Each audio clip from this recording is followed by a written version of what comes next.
Hey folks, it's Swank Ivy back with another Letters to an Asexual. This is number 101! So yes, I'm still making these videos and I could call it a treasure trove of plenty of awful letters to continue reading and sharing and discussing, but I wouldn't really call that treasure. It's more like boogers. I guess you dig for both. That's gross. Okay, so today's is going to be about someone who made a bunch of ignorant comments on my YouTube quite a long time ago and tried to compare the orientation of asexuality with the practice of celibacy and tried to say that they were the same thing and kept asking me, why do we need a new word? And kind of walked the line of the you guys just want to be special kind of accusation that we're very used to, and eventually made some comparisons to religious aspects that are not surprising for those of us who are out as asexual. Many of us have heard, oh, so you want to be a nun? But this goes in a direction that I hadn't ever quite heard before. Of course, it's an ignorant direction, but just as a note, this is the kind of conversation that I don't have anymore, because it was very easy to tell right from the beginning that the person was not there in good faith and that they did not want to do any research or pay attention to any dialogues about this orientation. They just wanted to say their ignorant thing over and over again and act like I'm the one that's not accepting reality. So I'm going to read you the conversation, and then if I have anything I think of to discuss further at the end, I will do that. So they opened with this comment. We may not choose who you become sexually attracted to, but having sexual relations is a choice. So I replied, of course. People can choose to have sex, whether or not they actually want to. I'm not sure what you meant here. So they continued, what I mean here is that people can have same-sex desires. Okay, this I understand, but homosexuality is when one actually carries out the act of having sex with a person of the same gender. So although one can have the desire for the same sex, it is a choice to actually engage in sex with someone. So I replied, nah, I think you're wrong on that. You're not gay until or unless you have homosexual sex seems silly to me. Some people might not want to admit to having same-sex desires and don't want to call themselves gay, and they have that right. But ultimately, that would mean you think the actions you've committed define your orientation. I don't think having only heterosex makes you straight, or vice versa. Orientation is a description of what you want, not what you've done. So they said, yeah, I had a conversation with a true asexual, and true asexuals are virgins. I replied, this comment doesn't make any sense to me. No, virginity is not a prerequisite for being asexual. Just like you can have heterosexual sex and still be gay, you can have sex and still be asexual. Asexual refers to having a lack of sexual attraction, not to what sexual experiences you've had, and the emphasis on true asexuality above confuses me. What? They replied, know you. People place labels on everything these days. Why just say, one who chooses not to have sexual relations is celibate? There's a lot of sort of tortured sentences and misspellings in their commentary and a lot of sort of jumping around, so I don't know what was the reason for that. Everyone wants to be original, and it's okay to want to feel special. However, what does make sense to me is that the very nature of celibacy is not having sexual relations, period. Some claim asexuality and still masturbate. Complete abstinence is celibacy. Sometimes people seem to justify or even trivialize things that really don't need to be. Years ago, I never even heard of asexual. Seems a little extra to me. Why not just say one is celibate? Eunuchs by choice, nuns, priests, those who choose to remain such until married, all are practicing celibacy. So, being asexual seems like a sort of push to feel special, and that is okay. Everyone should feel special, but why not just say what it is? Abstinence. I replied, you're confused about what asexuality is if you think it is just a new word for celibacy. Asexual equals not having sexual attraction. It doesn't mean you haven't had sex, can't have sex, or won't have sex. Similarly, celibate religious folks are often seen as rising above their desires, not just having no desires at all. With asexuals, there's no sexual attraction, and that is different from just not having sex. Perhaps you need to do a little research on the terminology. They replied, what I mean is, why give the situation something extra? Why not just call it celibacy? Abstinence! I replied, you're still not getting it. If you think asexuality equals celibacy/abstinence, they are not synonyms. Until you process this, I just don't have any clearer way of explaining it to you. They replied, have you done any studies to determine your asexuality? I replied, being asexual is a description of how a person feels. There is no way to study it to determine whether you really feel that way. A heterosexual person doesn't have to do a study to find out if they are actually attracted to a different gender. We are describing how we feel, not self-diagnosing a medical condition. Orientation is subjective. There have been studies on asexuality itself, but it is not a diagnosis you can get from a therapist or doctor. They replied, being human, put in a situation where you are sexual stimulated, asexuals won't have the desire to satisfy their desires. I've heard of that happening, but sometimes people have an illness where they can't be sexual aroused or their genitals is deadened literally. I replied, you're still confusing terms. Asexual equals a person with no sexual attraction. This is not the same as a person whose genitals don't work. A gay man will usually still get an erection if a woman stimulates his genitals, but he wouldn't say he's attracted to the woman. Sex drive is also separate from sexual attraction. It'd be good if you read some FAQs on the subject or something before you comment saying I'm not using the right words or describing a distinct situation. They replied, actually, I never said that, Swank. I know what's logical to me. Now, I have to do a lot of research and have a lot of patience when I'm striving to convince someone of my beliefs. If I easily become agitated, I wouldn't be able to help anyone come to the conclusion that I would like them to. I'll not question you any further. I replied, yes, you did say I'm using the wrong word. You said I should just call this celibacy or abstinence and that asexual is just something extra. That is not the case. No agitation is being displayed here. If you don't want to ask any more questions, that's up to you. But just escaping the dialogue by pretending I got pissed off and agitated doesn't work. I'm answering your questions and have remained civil 100%. They replied, I had to ponder over someone notable that I knew to be asexual, making an earnest effort to draw on his life history. Jesus Christ is most notable for this. Even when he was tested in all respects, he committed no sexual act. It just wasn't in him to desire sexual relations. Now I totally understand you. I replied, well, Jesus was a mythological or religious figure in stories depending on your beliefs. He wasn't supposed to have been a normal human. I think comparing asexual's situation to that of Jesus would be a little misleading, especially since for most asexuals, their orientation is unrelated to their religious beliefs. There are plenty of present-day asexuals, and there have been articles, TV spots, and documentaries made featuring us and our situation. They replied, you would come at me with absolutely prejudicial views on a man who literally walked this earth and would try to undermine this actual person who came in the flesh, of which I'm certain you never read about. You would want everyone to believe in your real feelings but condemn the very one who has demonstrated through his credentials. Look, Swank, how hypocritical is that? I replied, assumptions will get you everywhere, I roll. You should probably try to keep religion out of conversations that don't have anything to do with religion. I'm not undermining anyone's credentials when I say Jesus is not a good example by which to understand asexuality, as he is a religious messiah figure and sets a bit of a high standard to live up to, if you know what I mean. It's not hypocritical to suggest a more reachable role model. They replied, you would tell everyone to do research on the issue that you deem very important for individuals to know about, yet condemn quickly my researched beliefs. I could tell you things to make your head spin.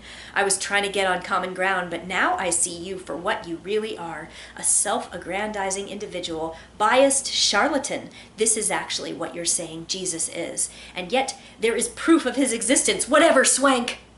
I replied, depending on your beliefs, Christian stories of Jesus may or may not be relevant to your life. I didn't say a thing about whether they should be. You can judge me however you like, though, pigeonholing me based on your misunderstandings of what my beliefs must be and assuming whatever you like. You can choose to educate yourself or not, based on what I've provided, and think whatever you like about me, but I'm certainly not going to discuss religion or perceptions of it in this medium. They replied, and on that note, I bid you farewell. I do want to note that in the video, I mentioned several times that asexuality depends on sexual attraction and that other variations of whether you have had sex or are willing to have sex do not apply here. But I want to acknowledge and validate that many people use a different definition or a broader definition and may actually, in fact, use their willingness to have sex as part of their definition of asexuality. But generally with those kinds of people, they also acknowledge that sexual experience or a sexual history or other people's sexual desires do not figure into whether they are legitimately asexual. So generally when people talk about these things, they're talking about it for themselves. They're talking about like, hey, this is my definition of asexuality. So I just want to mention here that even though that conversation stuck very close to like the most common definition of asexuality, which depends on whether you experience sexual attraction, I don't refuse to acknowledge those other definitions, of course. And I know I've mentioned that in other videos, but I just like to make sure that I've brought it up in videos where I talk about the definition, because there's room for everybody in this community. There's room for alternate definitions, and I definitely would not deny an asexual person who is describing their experience access to that term. But anyway, I think pretty much all of us would acknowledge that just because you've had sex doesn't mean that you can't be asexual, or that if you are having sex, that there are still asexual people who do have sex. So in addition to that, I also want to mention that the religious angle on that is, like I said, kind of not surprising, but I guess it's kind of a hot button issue for some people, because I understand that there are some people who have either come from purity cultures or continue to incorporate their religion into their perspective on sex, which is fine. But I think for purposes of understanding asexuality as a sexual orientation, it's very important that we don't tie it up with beliefs, that it's not part of somebody's religion, that you can go backwards. Do you know what I mean? That if somebody is asexual, you can assume that they are religious, or that they are a particular religion, or that it speaks to them being a better Christian if they are asexual, or that the reverse is true, where I've heard some people say they have been told that since celibacy would not be a difficult thing for them, that they shouldn't be a nun or shouldn't be a priest or whatever else, because the whole point of it is the suffering and the sacrifice. So I think it's really important that we don't consider it a Christian perspective, if you know what I mean. I think it's very important that we don't tie asexuality to religious beliefs as a matter of course. So it isn't unusual when you're having a conversation with someone like that who has deeply felt beliefs about, say, religion, but doesn't seem to think that deeply felt experiences and perspectives on them from my end are as valid. So, there's a lot of hypocrisy, and this person tried to say that I was a hypocrite for I guess, not being Christian or not being willing to accept that Jesus is like a good model for asexuality. It's really not. I mean, we really don't need that kind of pressure. Like, oh, if Jesus could do it, why can't you, right? Anyway, it's really not uncommon to see people snap like that when you challenge any of their beliefs, but this person still seemed to think that they could just stride into my YouTube comments and tell me what I ought to be calling myself, or repeating that my orientation is fundamentally no different from abstaining from sex, even though I told them over and over again why it was distinct. And then acting like I'm the one who's stubborn. It's really super common to have people who refuse to even read an article or Google anything or read alternate perspectives. They're still just sitting there saying, I've developed this opinion about asexuality. I've developed this opinion about asexual people and what they're like, and now I'm going to impose it on you. And if you aren't agreeing with me, then there's something wrong with you. Why aren't you listening to me? Why am I not considered an authority by somebody who has lived experience with it when I don't? That's really common, and you kind of saw how back and forth, I was kind of beating my head against the wall with this person. It was not a valuable conversation. The person did not bring any value to the conversation.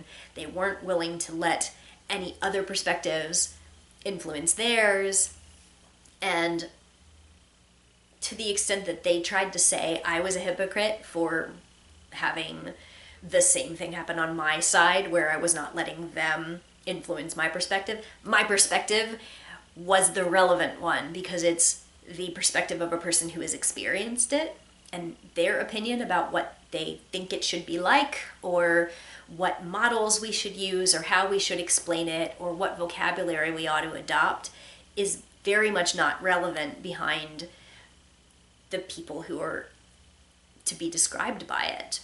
And always you should be deferring to other people's experience in those situations, feeling that you shouldn't have to, because the weird logic that you've cooked up in the absence of actually conferring with anyone or with any research is extremely egotistical, and it was not really a conversation worth having.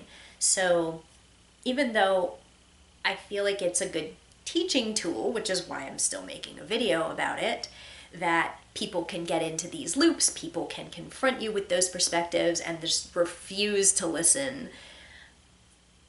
as a conversation that I need to have again, I wouldn't do it again. I would block very early in that conversation these days, because it's gotten so easy to tell when someone is there to try to tell me what to think about something that is far more relevant to my life than to theirs. So I don't have those conversations anymore. I feel like, why do people in our situation and in our community have to feel like we are on the defensive, that we always have to personally, just individually convince each person to their satisfaction that we exist and that we're real and we're valid? We don't need to do that. If they actually want to know something about our experiences, they can come in good faith. They can stop trying to apply different terminology that we're saying why it's not appropriate. They can come with an open mind and open heart. It's really obvious sometimes when a person has not done that. And I think it's important that we still have those conversations, but if you don't personally want to have a conversation with someone who comes at you like this, that's totally valid, because neither of you is going to learn anything. And it's just going to be annoying, and it's probably going to result in you getting called a bunch of names that don't really apply. So that is where I will end this one. And tune in next month for this series continuing with a bunch of hopeless conversations, and hopefully some laughs. You have to laugh or you'll cry, right? So, thanks for listening. See you next time.